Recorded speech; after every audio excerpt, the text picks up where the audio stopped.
Alam niyo guys, yung assistant ko, hindi talaga makaintindi. Maingay-ingay. Kasi ayokong mag-ano eh. Ayokong maingay habang nag-vlog ko.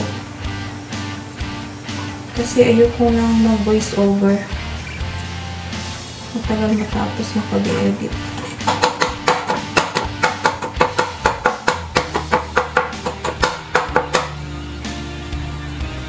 Yung gagawin ko ngayon ay ano, pork soup.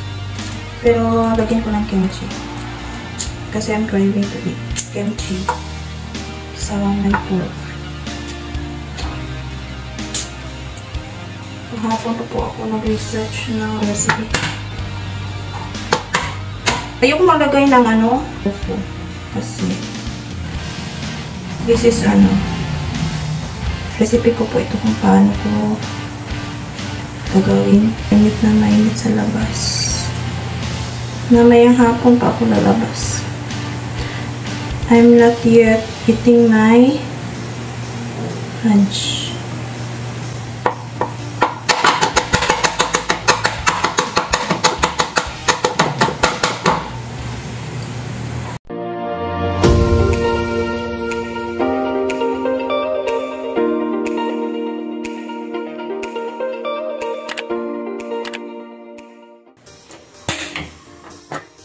Pakuluan natin yung pork belly na 10 minutes. Ito po yung pork belly, guys. May special smell po siya. At I want to eliminate it. Yan po lang. Nakadaghanan na. Kunting pepper. Para mawala yung amoy ng pork. Now it starts boiling, guys. Lagyan ko ng konting garlic. 10 minutes lang po ito. Para mawala yung ano niya. Amoy ng meat.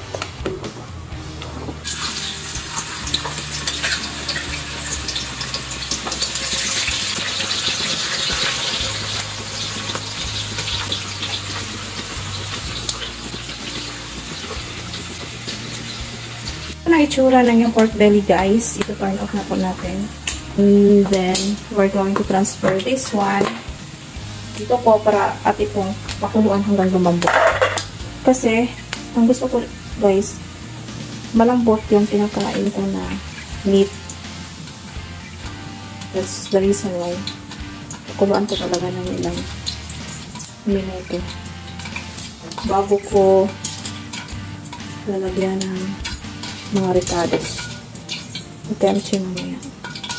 Ito lang po kung sapat na po sa akin mamaya. Hindi ko po ito lahat gagawin. That's why I'm going to boil this again. For another 40 minutes maybe until the meat is tender. At saka lalagyan natin garlic at saka onion. And also salt. Pagkatapos ay takpan po natin. Babalikan po natin yan mamaya, guys. I set an alarm for 35 minutes, guys. Tingnan natin if the meat will become tender. That's one. Tingnan natin ito malambot na 35 minutes. So ngayon, dito muna ako mag-stay sa room ko kasi ang init yung sa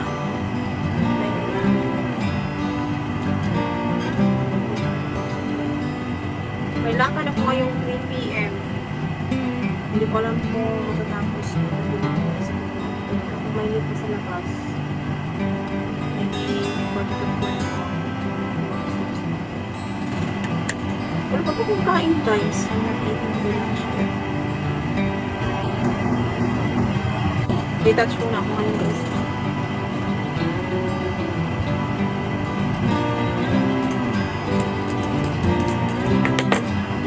I try to tie my hair. Wala naman tapos. Nagmamadali kasi ako kanina, hindi pa ko tayo.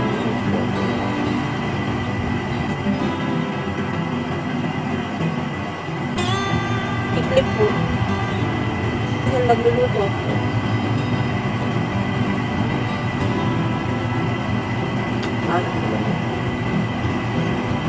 importante. And because I was frustrated wearing this dress at the beach, I wear this. At home, Bang! damit ko. Tingnan natin.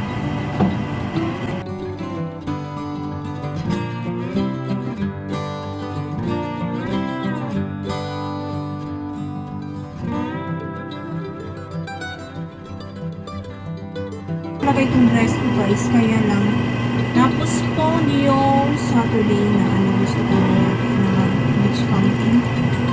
Kasi high tide na mapunta ako. Kasi 5:20 PM magka-high tide na. Kaya hindi pwede. Baka mapunta kami ng dagat na yung kawani ko.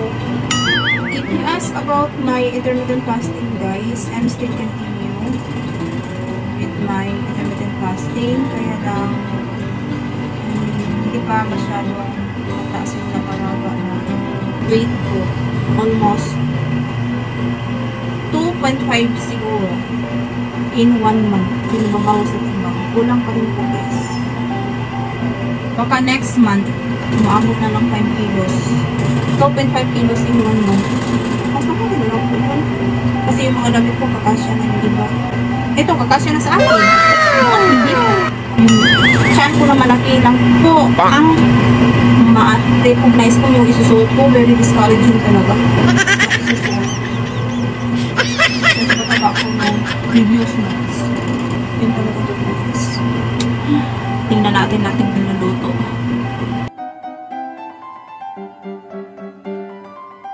Tikman natin kung malambot.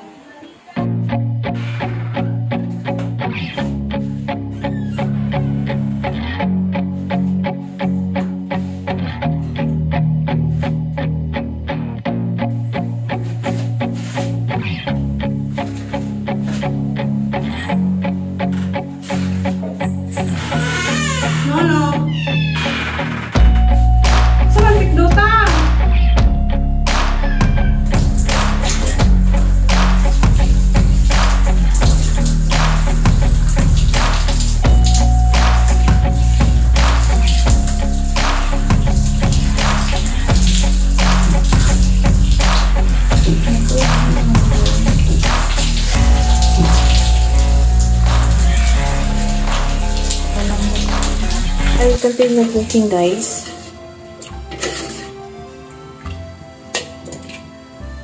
Kunti lang pong ano ko. Yung sapat lang po sa akin. Ito lang po. Kasi yung iba, gagawin kong sinigang. Ito lang po ang gagawin kong pork soup na may kimchi.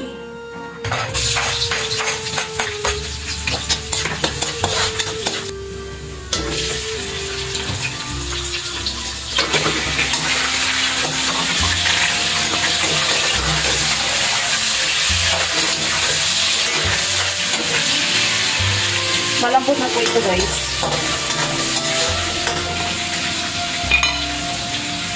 Madali naman po itong lulutuin. Lalagyan na lang natin ng mga additional na pampalasa. Like this one. Bili ko ito kahapon.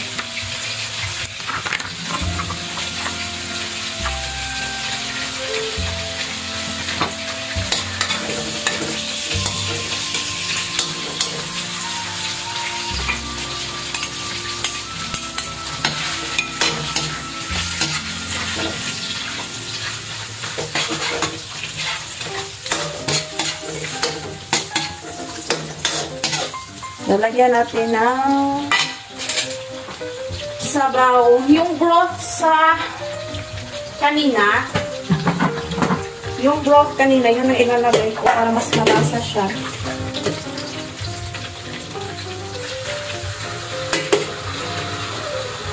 Yung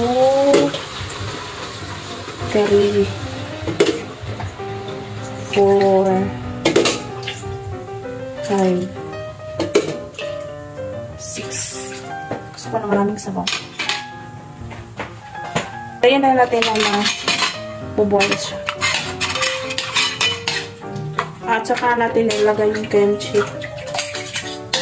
Hindi na po siya lutuin guys kasi the meat is tender already.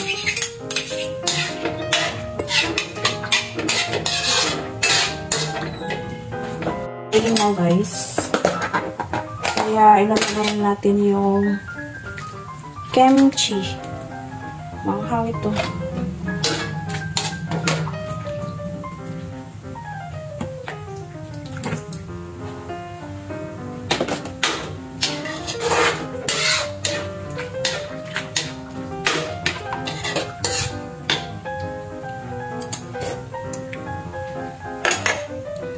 Sarap na siya. At para sabay na rin po silang maluluto, try ko na lang po itong additional na cabbage.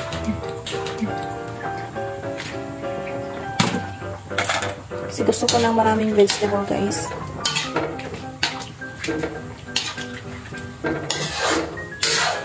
May ilalagay akong ramen ito, yung dinuluto ng daughter ko kaninang lunch. Yun ang ilalagay ko. Luto na siya. Ilalagay ko pag kapit ang kaunon. Kusga na kami. Gutom na kaya. Okay, wala ko klarong kaon pagpuntag. Pagpaniod to wala. And then may lakad ako. Pag maluluto na yung ito ng green vegetable, saka natin ilalagay yung ibang sangkap. Huwag niyong dagdagan ng maraming asin kasi maging salty yung soup niya. Masarap siya kasi ang broth na ginagamit ko, yung ginagamit ko sa pagpalambot ng ating meat kanina. Kaya malasa siya. Lalagyan ko lang ng konting asin. Pampalasa. Don't put too much salt. Maging salty yun.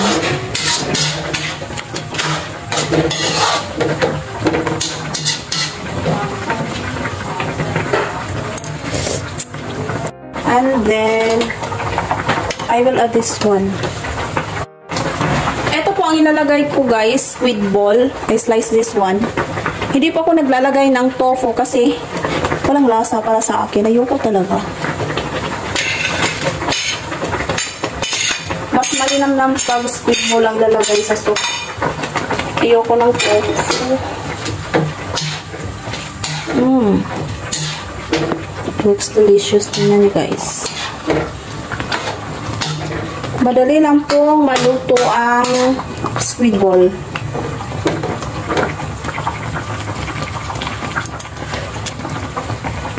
Sarap.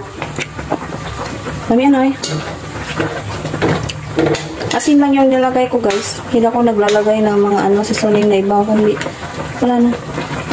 Ang squid ball kaya lalagay ko na itong ramyun. Wala nang sabaw ang ramyun. Naitos. 3 pork belly, may squid ball, may ramyun. Tapos na po siya guys. Kainan na. Nasaan ba yan gusto ko na?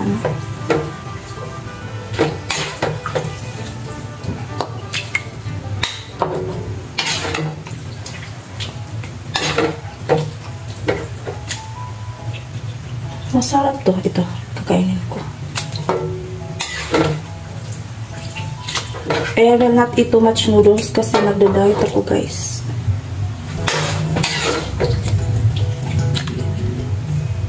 Ito na. Dagdagan natin ng konti.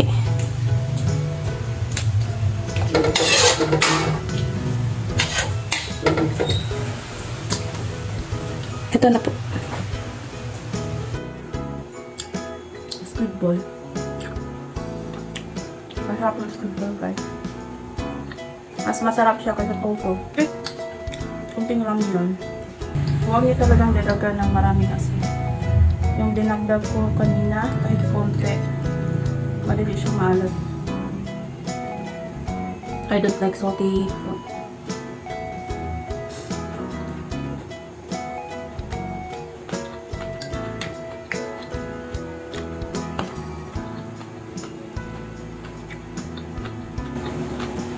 Dinagdagan ko ng cabbage.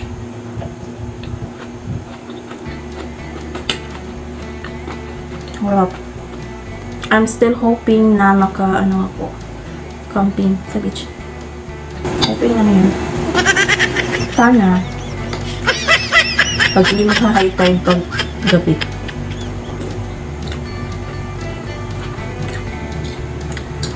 Maghihintay pa ako ng low tide bago ako makapag-vlog ng camping doon. Kasi during the day, mainit eh. Init.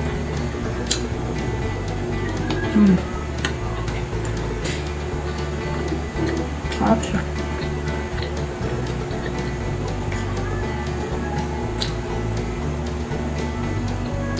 Ang craving kasi. Yesterday pa ako nagkikrave na kumakain ako nito. Malapit nang maubos. Nagbibihis po ako ng damit guys kasi mainit po dito sa amin tuwing gabi. Gabi na po. Oras na nga ba? 6:30 almost. PM. Ang pork belly talaga ay masarap gawing soup. Tapos lalagyan mo ito ng kimchi. Sarap lang.